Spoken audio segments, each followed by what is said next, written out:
రాష్ట్రంలో ఇచ్చిన వాళ్ళ అడ్వర్టైజ్మెంట్ యాడ్స్ కాదు అధ్యక్ష.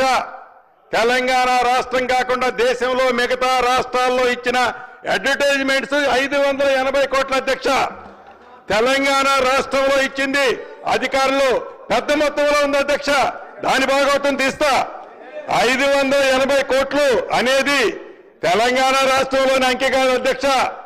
తెలంగాణ రాష్ట్రం కాకుండా దేశంలో ఈ పార్టీ నుంచి ఆ పార్టీకి మార్చాం, ఇదిగో మా అద్భుతమైన పరిపాలన అని తెలంగాణ రాష్ట్రంలో యాడికో తీసుకుపోయాం, దేశాన్ని కూడా తీసుకుపోతామనే బొమ్మలు చూపించి ఢిల్లీ లాంటి ప్రాంతంలో కూడా పెద్ద పెద్ద ఓటింగ్స్ పెట్టి తెలంగాణ ప్రజల పేదోడి కష్టార్జితమైన సొమ్ముని దేశవ్యాప్తంగా 580 కోట్లు అడ్వర్టైజ్ కోసం ఖర్చు పెట్టారు. దాన్ని తెలంగాణ రాష్ట్రంలో అని చెప్తున్నారు గౌరవ హరీష్ రావు గారని తమరి ద్వారా సభకు తెలియజేస్తున్నారు అధ్యక్ష. అదే రకంగా